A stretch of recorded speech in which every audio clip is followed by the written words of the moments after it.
श्रीगणेशाय नमः। परब्रह्मात्मने नमः। वेदपुरुषाय नमः। महालक्ष्म्यै नमः। महासरस्वत्यै नमः। श्रीगुरुचरणकमलेभ्यो नमः।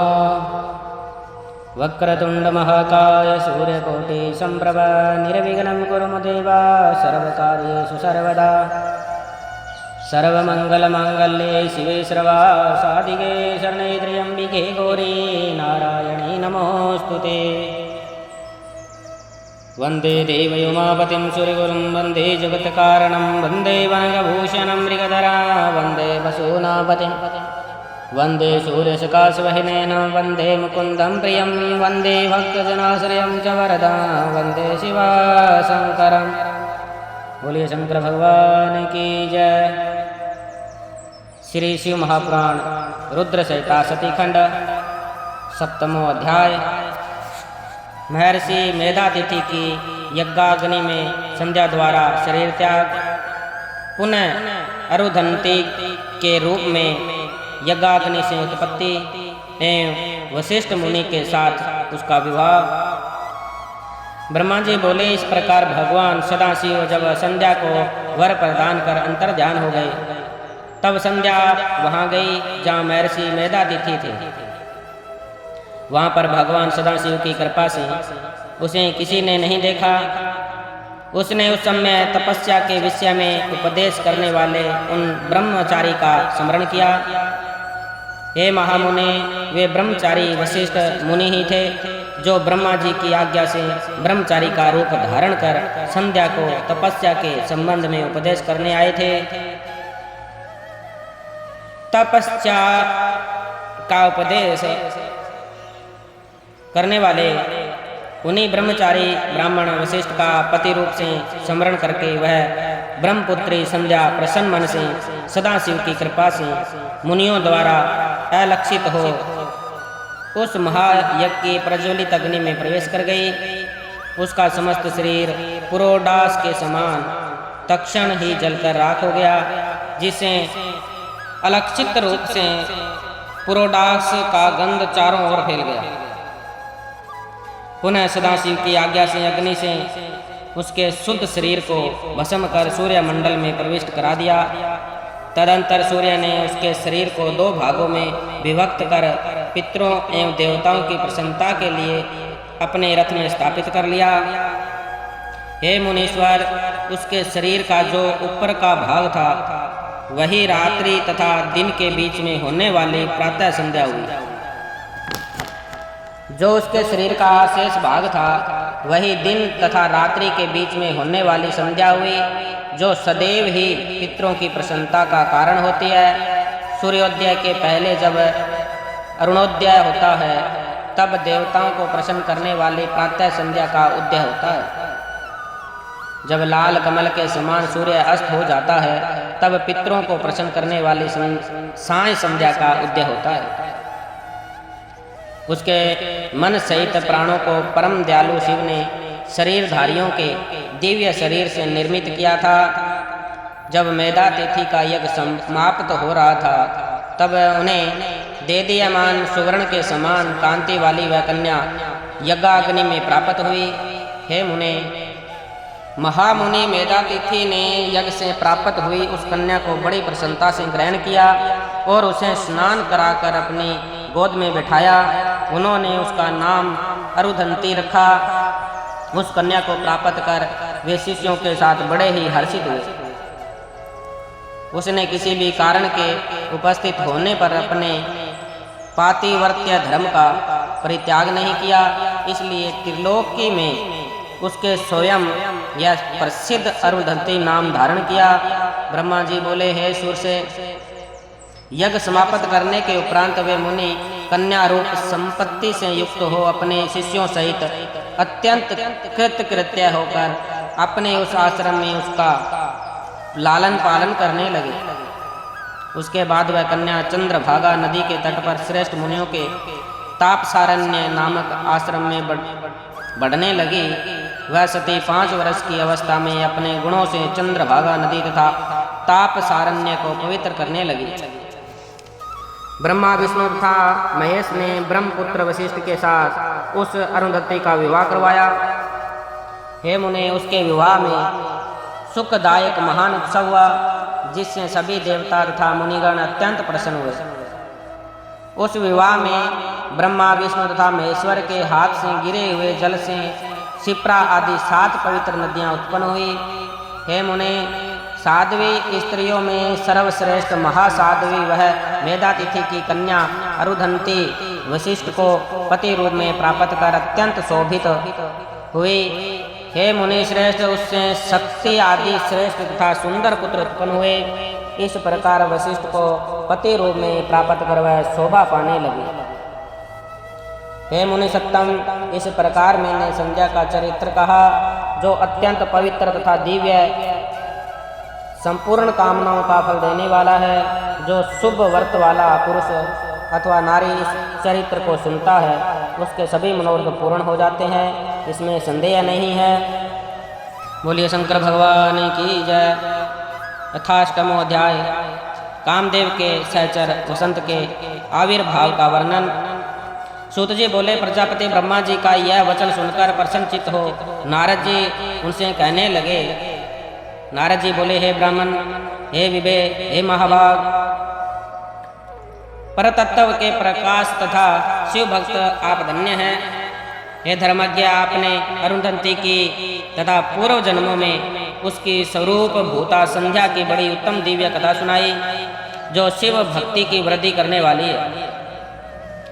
अब आप शिव का परम चरित्र, जो संपूर्ण पापों का विनाशक है तथा मंगल को प्रदान करने वाला है, उसे सुनिए।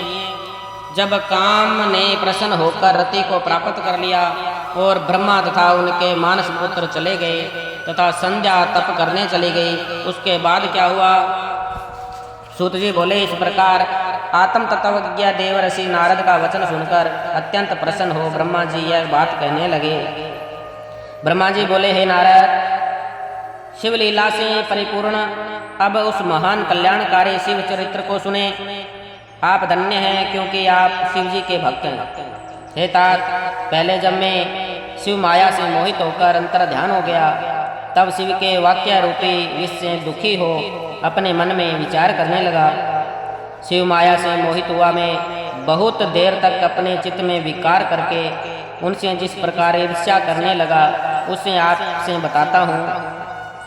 तत्पश्चात मैं वहाँ पहुँचा जहाँ दक्ष आदि स्थित थे, और वहाँ रति सहित कामदेव को देखकर मैं कुछ मदमत हो गया। हे नारद, दक्ष तथा अपने अन्य मानस पुत्रों से प्रीतिपूर्वक बातचीत करके शिव माया से विमोहित में इस प्रकार उनसे कहने लगा। ब्रह्मा जी बोले, हे दक्ष, हे मरीचि आदि पुत्रों, मेरी बात सुनो और उसे सुनकर मेरे कष्टों को दूर करने का उपाय करो। स्त्री के प्रति मेरी अभिलाषा देखकर महायोगी शिव ने मेरी निंदा की और उन्होंने मुझे तथा तुम लोगों को बहुत फटकारा। उसके कारण मैं दुख से संतप्त हूँ और कहीं भी मुझे चैन नहीं मिला। अतः जिस प्रकार वे भी स्त्री को ग्रहण करे वह यत्न करो। जब वे स्त्री को स्वीकार करेंगे तभी हमारा वह दुख दूर होगा, किंतु विचार करने पर मैं समझाता हूँ कि यह कार्य बड़ा ही कठिन है। जब उन्होंने मुनियों के समक्ष ही मेरे कांत परिग्रह की अभिलाषा मात्र से मुझे धिक्कारा तो वे स्वयं किस प्रकार स्त्री ग्रहण करेंगे?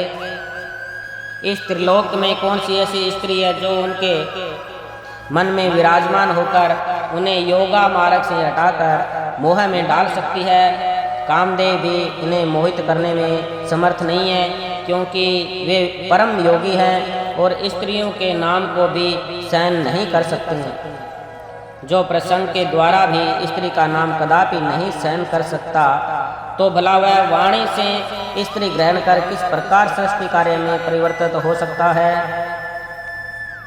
इस पृथ्वी में बड़े बड़े देवता भी माया के बंधन में पड़े हुए हैं। जो बचे हुए हैं वे विष्णु के बंधन में बंधे हैं और कुछ देवगण शंभु के उपायों से आबद्ध है।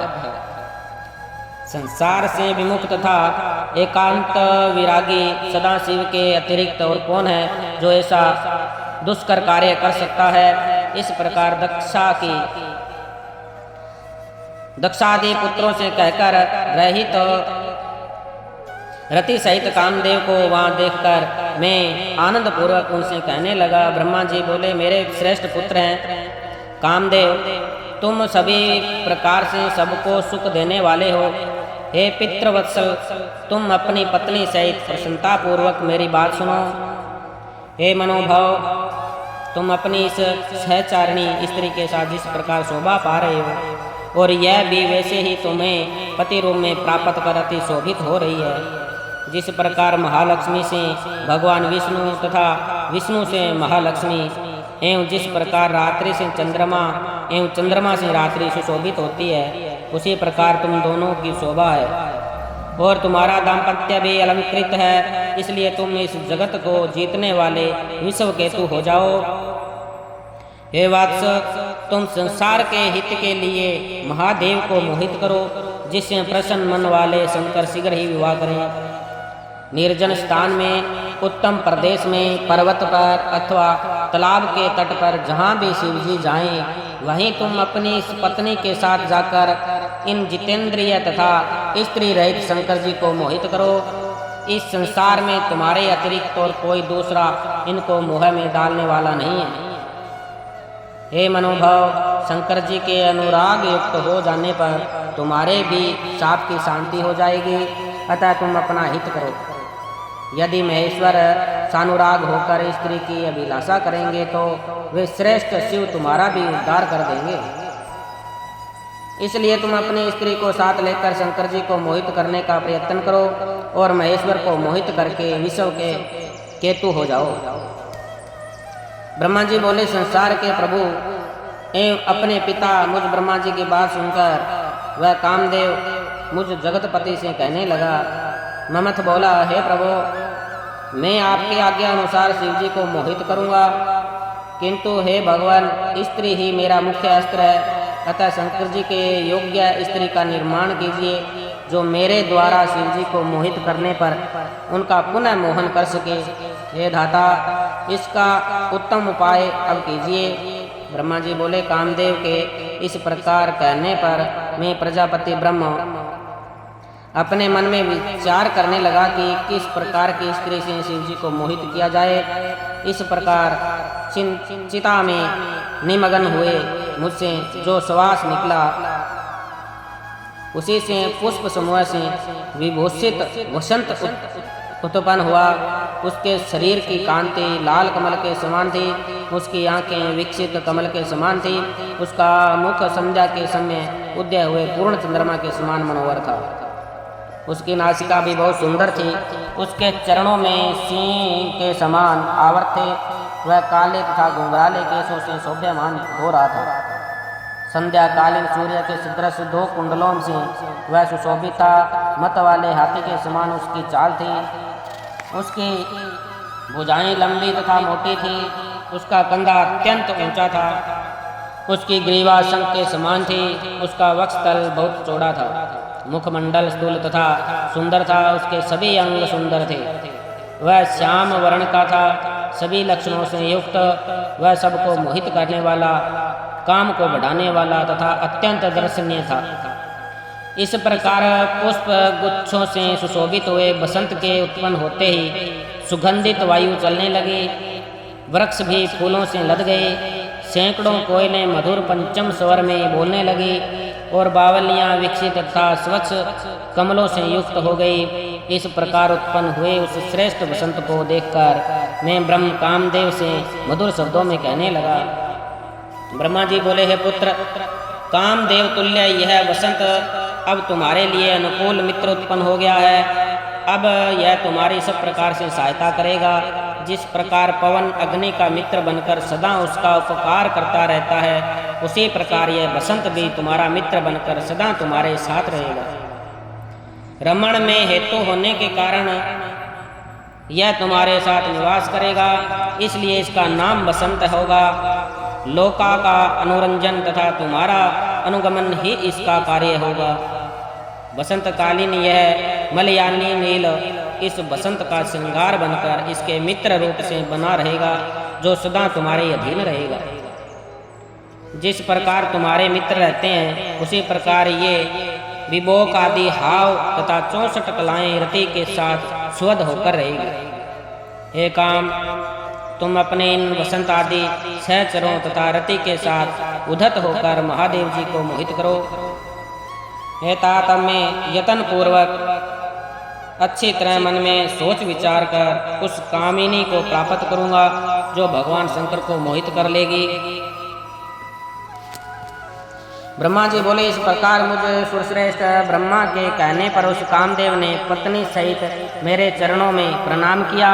पुनः दक्ष एवं मेरे मानस पुत्रों को प्रणाम कर कामदेव उस स्थान पर गया जहाँ आत्म स्वरूप शंकर जी गए थे।